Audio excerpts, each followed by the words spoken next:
It was called the War to End All Wars. Unfortunately, World War I didn't deliver on that promise. It was, however, the first time in the history of planet Earth that nations from around the world fought in a single war. It started with an assassination and a series of questionable decisions. We can point fingers and play the blame game, but really there is no single person or country that holds all of the responsibility. Could the war that killed millions have been prevented? Most definitely. Let's take a look at what caused the Great War, explore how it could have been prevented, and learn how to not repeat the mistakes of the past. World War I lasted from 1914 to 1918 and included countries in Europe, Russia, the United States, and countries in the Middle East. The two main sides of the war were the Central Powers, which consisted of Germany, Austria-Hungary, Italy, the Ottoman Empire, and Bulgaria, who fought against the Allied powers of France, Britain, Russia, Portugal, and Japan. Later in the war, the United States would also join the side of the Allies.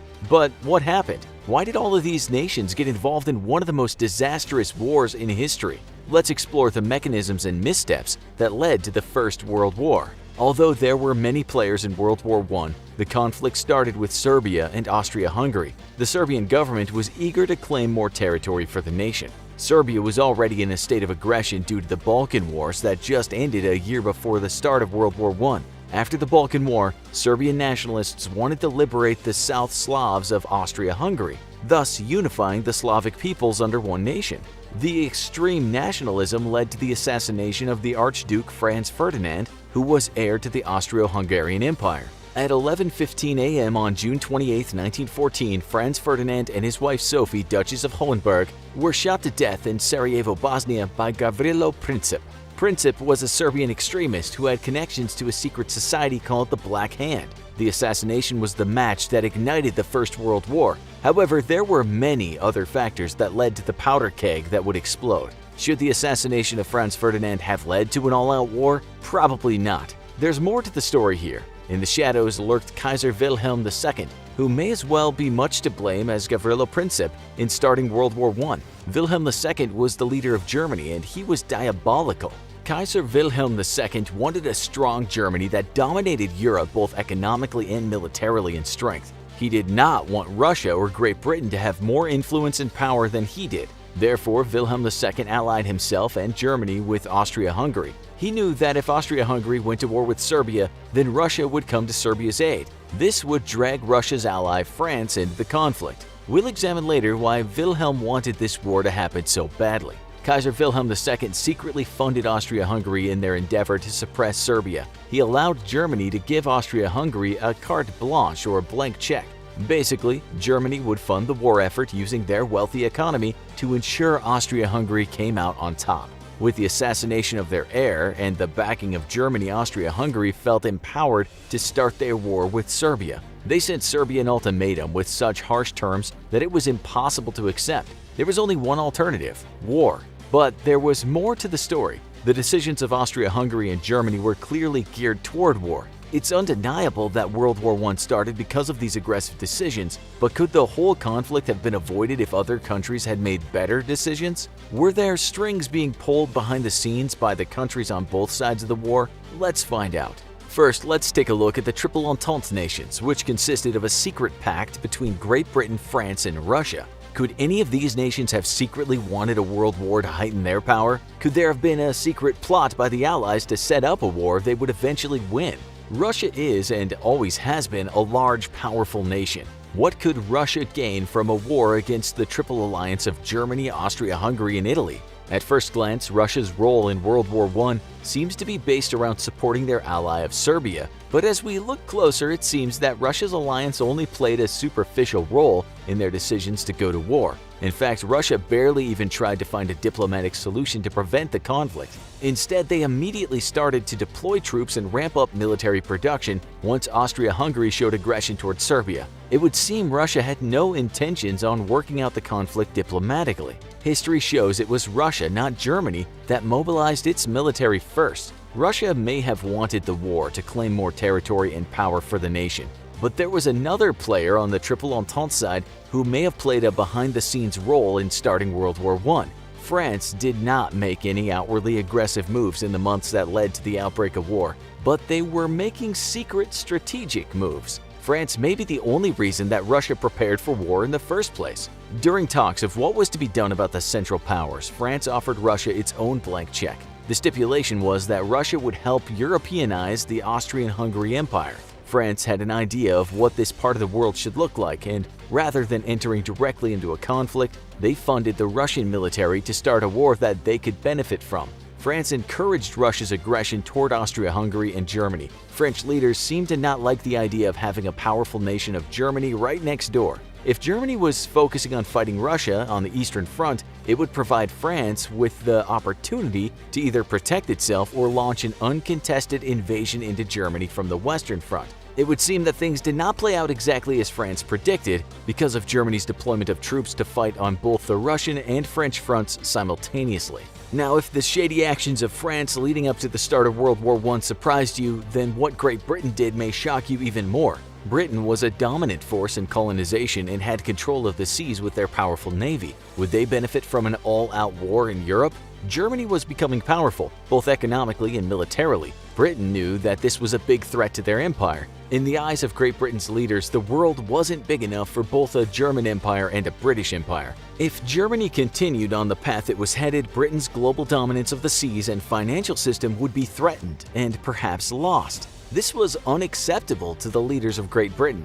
These notions of loss of dominance may have driven Great Britain to stay out of diplomatic talks and instead encourage Russian aggression. It would seem that at the time Great Britain had an inferiority complex when it came to Germany. They had failed to mediate during the Balkan Wars, and they refused to mediate during the lead-up to World War I.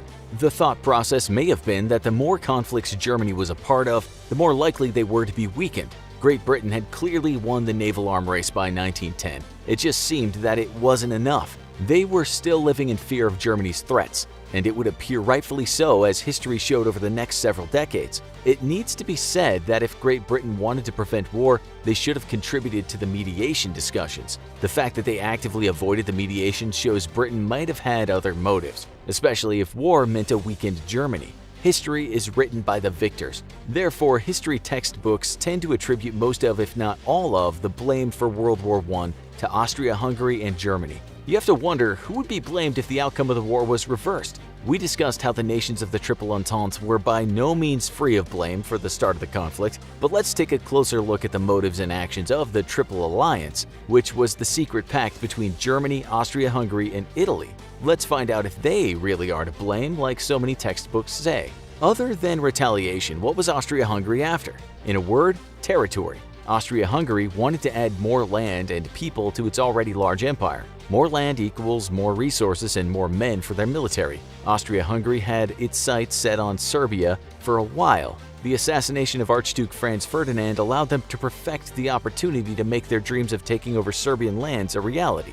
Austria-Hungary's desires were made clear when they offered an obscene ultimatum to Serbia. The ultimatum itself was delivered on July 23, 1914. It required Serbia to accept an Austro-Hungarian inquiry into the assassination of Archduke Ferdinand. The inquiry would be conducted solely by Austro-Hungarian investigators. Serbia also needed to suppress all anti-Austrian propaganda and eliminate any terrorist or extremist organizations within its borders. The leaders of Austria-Hungary demanded that an answer to the ultimatum be sent within 48 hours. However, the ambassador to Serbia delivered the ultimatum and immediately left the country to return back to Austria-Hungary. He already knew what was going to happen next. There was no way that Serbia would accept the ultimatum. This meant war.